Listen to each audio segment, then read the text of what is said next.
Hey, it's Happy New Year, Jason. Yeah, it's Happy New Year. Oh my gosh. You had a good time off. I would hope. I did, although I'm now looking at approximately 7,000 emails I have to go through. So, Oh my god. like seriously, 7,000. Really? Yeah. There might be a few of mine in there. Just delete them. Get rid of them. Be gone. Probably ought to intro this thing.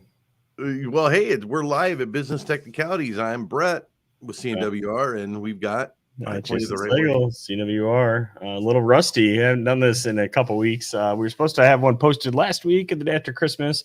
Didn't get to the editor in time, and then we were going to post it today. But we decided we'd go live today and just save it for next week. And then if you and I record, then we'll have another one. So yeah. I know we were talking in the pre-show about ICP and figuring your ICP. Yeah. And I know that was something the journey we went through in our leadership and talking about what we were looking at for our ideal client profile, right? Yeah. It does not involve a lot of Fago. No. Oh my God. It is not Insane Clown Posse. It is ideal customer profile, or I also hear it called TCP, target customer profile. Yep. I think they're both very similar related terms. And we kind of went through, I think we teased on here that we've kind of gone through, and as we were in our annual, we, defend the VTO, and we made some slight changes to ours. And Brett wanted about kind of how that looked and kind of how it went and kind of what we did. We increased it. And I know it spawned from a communication we had with Matt. And when we were in our our bi-weekly marketing meeting, and he challenged us, and then you came back with you talked about it on one of your auth 66. I can't even talk yet. And then everybody said, "Oh no, hold on." But it's when you think about it, because we increased the number of employees. I mean, it was we honestly, it's funny because, and I think we're at the cart before the horse here a little bit. I think it will make more sense what we did here once we actually have this discussion. But we kind of raised our floor from 15 to 25 users for the ideal section. We did that under the realization that there's just a certain amount of friction that comes from working with the real small companies when you're very security focused. It's harder for them to see the value because they think they're too small to be targets. It's harder for them to suffer through some of the inconveniences that are security. And so, we kind of went through an exercise of like, what are our favorite clients and how do we get more, not necessarily like the most profitable, but the ones we like working with the best, right? The ones we think are at the best fit, both tooling wise and personality wise and everything else. And how do we get more that look like that? And what we realized is that, and this is an accidental after the merger thing, not because of capabilities, but because we picked up, you had a good number of, the Lawrence side had a good number of real small clients. Right. And we came to the realization that the real small clients are sometimes trouble for us. And I feel bad because, on one hand here, I'm having this whole conversation about security in the very small companies in the micro SMB. And on the other hand, I'm just completely ignoring it in the business and just saying, well, I'm just not going to deal with them right now. And, there may be a world where both of those things kind of converge back and we end up creating an offering that can help those smaller businesses. But right now, and we'll talk about it later, it's a distraction. So it's a distraction from my core mission. Right. Well, and when I guess we should kind of mention what our ICP is and what we're looking at. Yeah. I mean, we talk about fully managed services and we kind of went to a co-mit, co-managed, and thinking about, 25 employees to 200 employees was kind of a sweet spot for us, right? And looking at, and it used to be lower. I mean, and so as the mergers happen and as we are maturing more as a company and continuing to grow, we've got to start thinking about, because let's face it, and I don't think anybody's going to disagree with us, but sometimes the smaller clients are the noisier ones, right? And it's not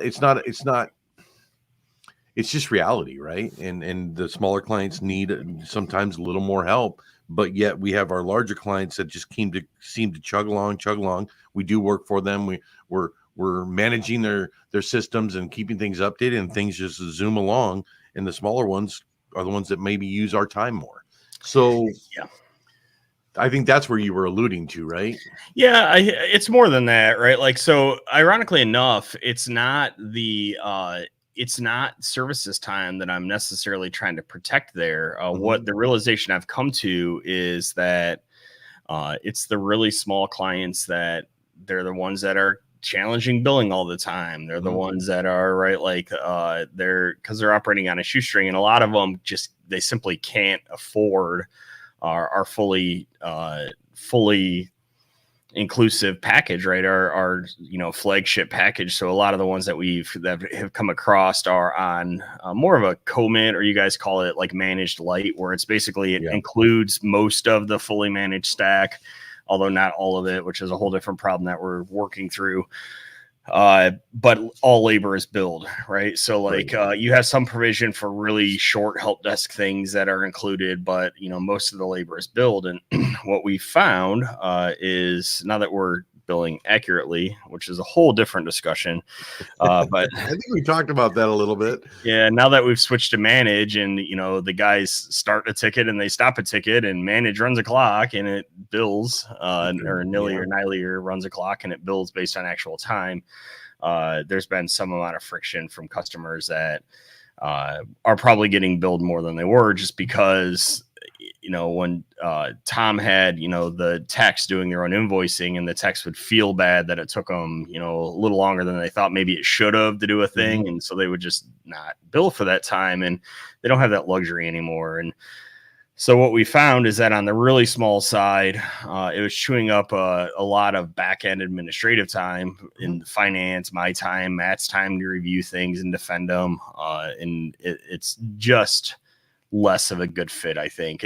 The reality of it is that it's not that it's not that the size, it's the ability to afford like a fully managed package, right? Like I think that just underscores like why we do what we do, because the fully managed ones that where most labor is included, they don't challenge billing generally, right? Like no, they don't get a lot of extra or supplementary bills, and most of them are fixed fee projects. And we tried to go to that model a little bit. We weren't using the same algorithm you guys kind of use with your service to service to raise. I can't even talk today, but we weren't using the same algorithm, and because you guys put into your calculator a lot of different things. You incorporate how many hours that typical client's going, that typical size client is going to take, and there's a lot of things built into, and we didn't take that into consideration when we were trying to go to a kind of an all-inclusive, fully managed, hours included type situation. So the ones that did switch, we still found that we might be breaking even on them, but we need to work on those numbers. And then the ones that we were doing managed services but ad hoc billing, because every time they called us, we would give them a certain amount free and then go after that. I also think that I don't think the techs understood or realized, because you and I know, we will sit here and talk, and it's already been almost 10 minutes, and we lose track of that time and don't realize that something we thought took 30 minutes actually took 45 to an hour. So I think when you have a system like Manage that is able to track that, I think that creates efficiencies, because now the tech doesn't have to worry about the billing, and the client is being billed accurately. So there's no loss of money, loss of revenue. I sympathize with the clients, because some of it can be a little bit of a shock, right? And we've had some friction with a couple of them, and it's like, look, like they're like, oh, everything's taking longer. I'm like, the same people are working on it that worked on it before. Cause that's one thing we're unraveling that now, but for like the first 6 months, generally, I had the Southgate office working on the Southgate office's clients, and the Toledo office was working on the Toledo office clients, and we're starting to commingle that now based on skill set, right? But like I wanted to, as part of for better or worse, as part of this transitionary process, I wanted continuity, right? So like, so, I had a couple of clients go, your techs suck up there now. It's taken forever to get this stuff done. I'm like, it's the same tech that was working on this stuff before. The only difference is it's billing accurately. And as a matter of fact, the thing that we were doing for you, I have techs that are way better at that, but it was an active decision to keep them off of those so that these wouldn't be complaints that the service levels were different. Because that's one thing, you guys have a lot more skill. The Southgate office has a lot more skill on things like UniFi and PFSense and some networking stuff, but less skill other than Jeremy on the sysadmin side, on the Windows server help desk, desktop side, you have less skill there. And printers in particular, due to some of the manufacturing and veterinary things here we are very good at printers, especially label printers. And you had some friction with some clients around label printers. And it's like, well, we have this solved on the CNWR side, right? Like what I really need to do is just engage some of those resources to fix this. It's interesting how when you merge people and you figure out and start to see the technical acumen of some people, and it's not good, bad, or indifferent, right? It's just it is what it is. And I know that's kind of a blanket statement, but on the Lawrence side, we worked with certain systems, right? We tried to do things a certain way, and coming into your CNWR, things have opened up, right? It's not and for a good reason, because we were a Google Workspace shop. You guys were a 365 shop, right? And you guys have this sysadmin up. I mean, you're way up here in that level with your guys. So solving the issues that maybe take us, you guys solve them in a half the time or 3/4 of the time that we do. Yeah, and that's a whole different topic of discussion we could have here around those bill rates and what is fair to the client there, because I do think I've always tried to hold away somebody getting charged because one of our techs is learning and doesn't know how to do it. We usually will charge that away. Just same thing. Like if I've got a guy shadowing a guy, it's not like I bill 2 resources. I will typically bill the more senior resource, the one that's going to get it done faster. And then the other one is just along for the ride. The exception to that is if I'm working on something with somebody, I will have that other person bill, even if I'm the one doing the work. I try to not be all that billable these days. No, I get it. And you're trying, and like you said, you're trying not to be billable. But let's go back to I think we veered off. Yeah, we're off in the weeds now. So what is ideal client profile? Why don't you describe it for us? Why don't we start at the beginning? So when you think about the ideal client profile, you started out with what are the clients we like to work with, right? First and foremost, what are the clients we have capacity to work with, and what are the clients we have knowledge about, right? So we're strong in manufacturers, right? So manufacturers are an ideal client for us. We want to work with them because we have a few, and we love working with them. We love being their IT company. We have, veterinarians. I mean, I know sometimes they don't fit under the 25 to 200 employees, but some do.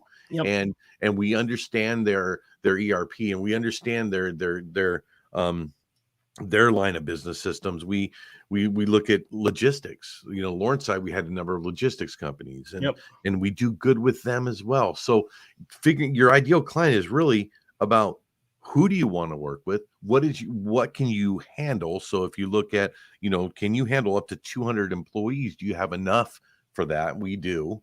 And compounding that on, you bring in 3 or 4 or 5 companies that have up to 200 employees. Can you continue to handle? So you need to think about those aspects. I mean, so I'm going to bait you here with just questions.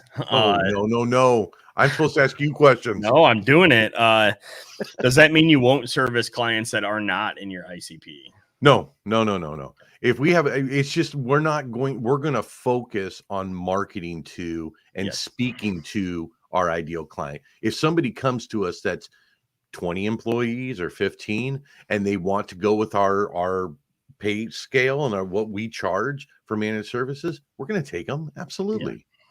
Now, if it's over 200 employees, that might go to a different one, because we talked about our ICP being fully managed and co-managed, right? Our co-managed ICP is greater than 50 employees, right? And that number goes up exponentially because of the co-managed aspect of they're handling the help desk. Most likely they're doing most of the tier 1 stuff. Yeah. So, I mean, a number of factors go into this, right? The first one is obviously what Brett alluded to there, which is like, do you like working with them, right? Like, look at the customers, profile your customer segment, and pick out the customers that you most enjoy working with, right? And maybe try to set your ICP to figure out how to get more of those. It may not be possible, right? There's may not be enough of them. But there's a second piece of this, right? Like, what is your tooling? Like you alluded to capacity, right? That's like, do you have enough bodies to deal with it, right? Like, obviously, as you pointed out, right? If suddenly a Fortune, Owens Corning, I'm just going to pick on them because they're here in town. If suddenly Owens Corning came to us and wanted us to do fully managed services for them, I would say no. I don't have the capacity. I don't have the bodies to do it and pull it off. Right. And most people will tell me I'm crazy for doing that. It wouldn't be fair to the client. Yeah. It wouldn't be fair to anybody. Right. But, we could potentially do like some co-managed stuff there where the scope is pretty limited. Another thing that people don't consider is your tooling, right? Like the amount of automation and other things that are needed, and in the tools you select will differ based on the segment of the population that you're dealing with. All the way from your PSA, your RMM. If you're dealing with really big customers, you probably need a PSA that supports like very deep integration, right? Like with the other company's stuff, you might be looking at like a ServiceNow or one of the other big players there. Versus if you're dealing with real small clients, right? Like if your ideal customer profile is below 10, then maybe you're looking at Synchro or one of those other solutions that are like all in integrated, right? Because your needs are pretty low there, right? So like all of those things impact what you can reasonably serve from a customer perspective. And a lot of your processes, same thing with processes, right? Like it's the larger you go in scale, the more process driven you have to be, right? The pace of play goes up, and all of those things impact what your customer profile needs to look like. And we talked about it in this merger. I think we've developed a lot of processes that were more people just did them, but nothing was really documented. And we've documented a lot of the processes that you have done, and we've changed some of them. We've had that's a different problem. But as you scale up in company size, right? Like we went from 17 to 18, I guess, or 19 to 26 or 25 and a half with the merger. And the ability to hold things is tribal knowledge very much diminishes the larger you get, right? Because you'll start to run into cases where it's tribal knowledge. You could teach 6 people to do it the same way. You can't teach 13 people to do it the same way. Somebody's always going to do it different. So you really need a lot of those processes to be more formalized and written at that point. Well, it's also great for onboarding of a new employee, right? You bring in a new tech and you hand them a book. Well, we're going to hand them a digital book of these are all the things that we do, and this is how you do this, and this is how you do that. Having that ability helps them, because I don't think anybody learns by just watching someone do it. They learn by actually doing it. And if they have a process, they're going to be a little slower, but they're going to be able to follow a step-by-step process on something. So I see a lot of smaller, especially startup and new MSPs. They take the really shotgun approach, right? It's like whatever customer I can get is the right customer. And if you're really new, that maybe works for a bit, but I think pretty quickly you need to decide where you're going to land there. Like, what do you like servicing? If you, honestly, I'll tell you, if you started an MSP because you were help desk at a big corporate company, and like, then you probably don't want to set your ICP at a big corporate company because you obviously got out for some reason or another, right? So maybe you don't want to be in that environment anymore. Conversely, right, if you're like a computer shop, which is the other place I tend to see it come from, right, like maybe you also want to stick maybe you like the smaller, right, and you want to deal with the smaller. But I think, once you get past the first couple of customers, you come to the realization that not all revenue is good revenue, and you start to be a little more picky and a little more trying to guide at least your initial discussions towards putting somebody, like only taking people that fit in your ideal customer profile. And we will. So you said earlier, of course, we'll take them if they come in the front door. That is not entirely true. There is an entire class of people that are coming in on our website now. We just won't. We'll do a booking with them, right? Like a 1 hour booking with them, but like we won't. Like our journey for the co-managed stuff, especially, is a lot of these customers are coming in via inbound referrals from YouTube, from this channel, Tom's channel, whatever. They go from a booking, right? So usually it'll be like they have a one-time ask, and then there's a sales effort, of course, that can happen from that to try to look to see what else we can do for them, because we're a company and that's what we try to do. Right. We try to be helpful, but try to get paid for our help too. And we stop that if they're considerably outside of our ICP, right? So if they're less than, say, 15 employees or greater than 200, and we're not looking at a co-managed play, we just put the brakes on the process of trying to like move them along. And we've done that. We've actually recently done that. Yep. We are no longer taking any residential. Yeah. And even small business, like home business, we're not really doing it all anymore. Just we've come to the realization that that's just not a good fit for us. It becomes counterproductive, right? You started this part of the conversation based on a new MSP coming into the marketplace. 99% of the time when I've talked to somebody in the beginning of the sales process, I can tell you if they're going to be a needy client or not, right? I've had clients where I send them an email of everything that's going to happen, and then they just email me back question after question after question after question.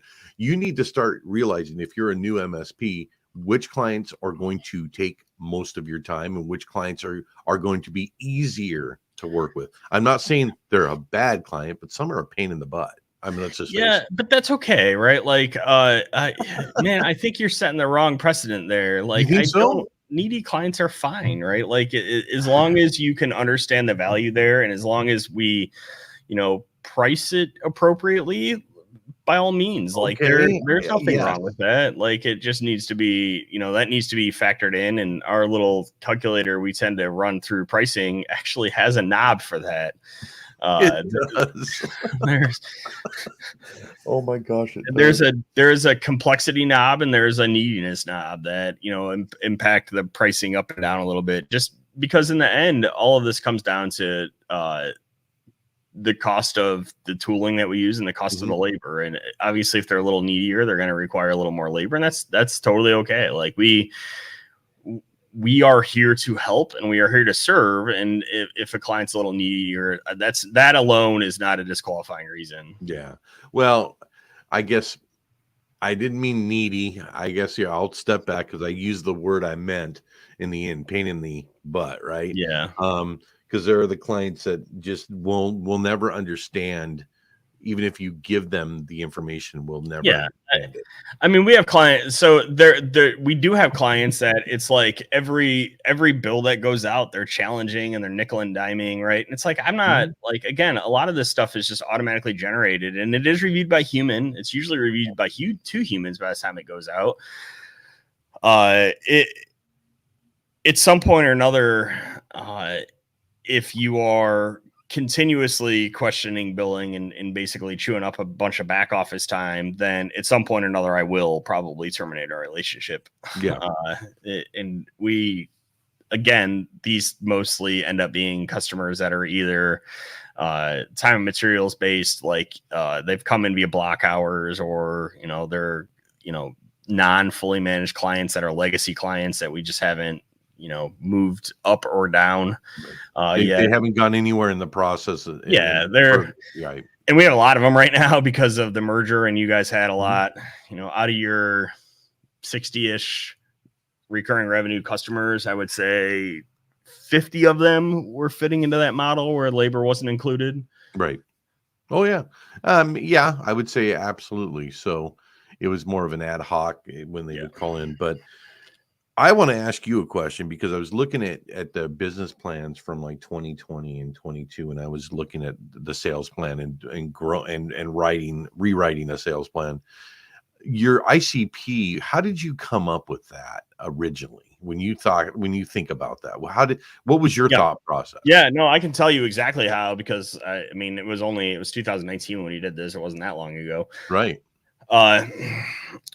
We went through the service leadership stuff, which is Paul Dipple's stuff. I think ConnectWise owns them now. And he buckets ICP into like under 10 to 25, 25 to 100, 100 to 500, and then greater than 500.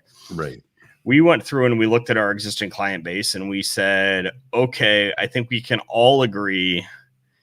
I tried to originally push for let's not deal with less than 25. And I got a ton of pushback from particularly sales, particularly from Jeff, because a lot of the clients, right? Like we acquired Jeff's company back in 2018, right? Like a lot of his customers fell into that, 10 to 25 area. Right. And so we had a ton of those clients. A lot of the veterinary clinics we have fall into that boat, right? So he's like, well, we're very successful and we have a ton of clients in the 10 to 25 space. So the 15 was it was a compromise because I wanted to do 25 to 100. But at the same time, we also had a couple clients that we really like dealing with that are greater than 100. And we kind of said, okay, I don't think we can go to 200. What if we split the difference and went to 150?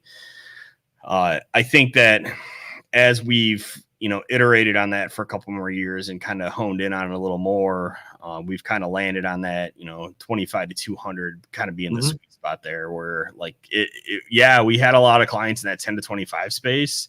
We have a lot of great clients in that 10 to 25 space, but we also have had a lot of squeaky wheels. And honestly, the clients with the most friction we've had probably are in I would say the 5 to 15 space. They're not the bigger ones.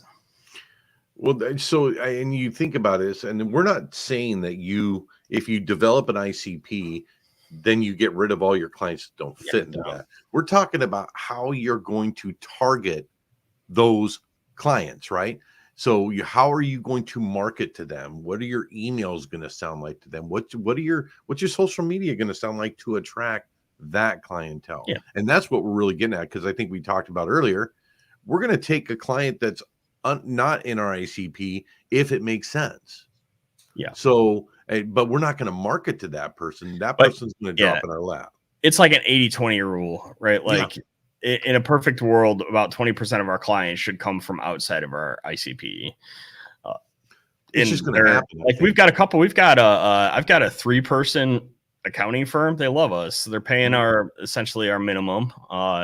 They were a referral, so I think they're slightly below our minimum because we'll do that too, right? Like a lot of the clients that you brought that are smaller than our ICP, to get them to a fully managed, we'll end up below our minimum revenue, and I'm okay with that, right? Like, but will I take new ones that are below that minimum? Nope.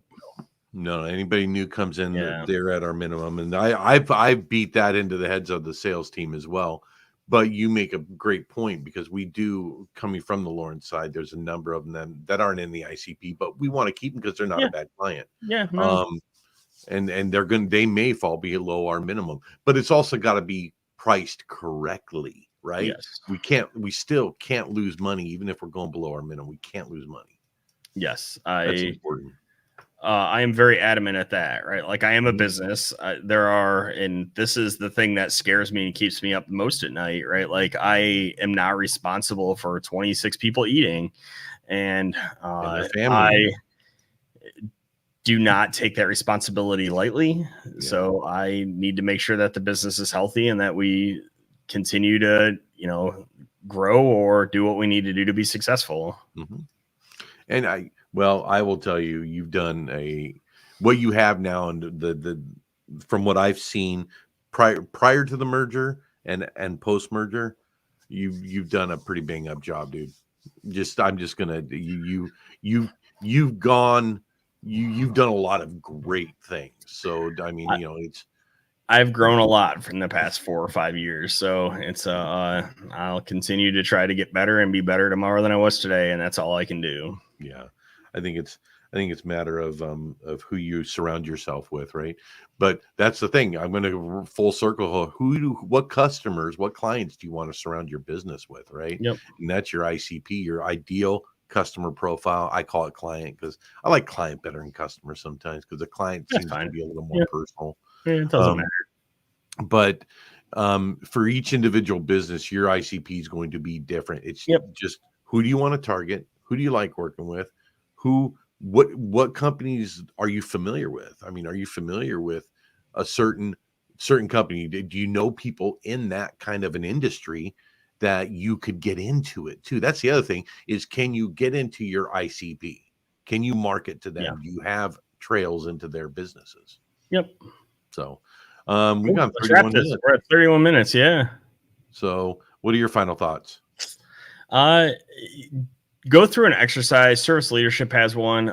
If I remember, I'll try to link it in the description. There's a number of tools out there that can help you to find, define your ICP. Pick something. Don't assume it's fixed in stone, but do something. Like, make a decision. Run with that decision for a while. Collect data, review data, iterate, repeat. Right. That is the way. Like, do something. Don't sit there and think about it and don't spend 2024 thinking about where your ICP is. Pick one, work it, iterate. Hope is only good if you do. Yeah. Don't hope it's going to happen. All right. I'll leave it at that. Hey, thank you, everybody. Like and subscribe, and hey, join us on this journey. Cool. See ya. Back to email. Yeah. 7,000. Okay. Wow. See ya. All right. Yep. Bye.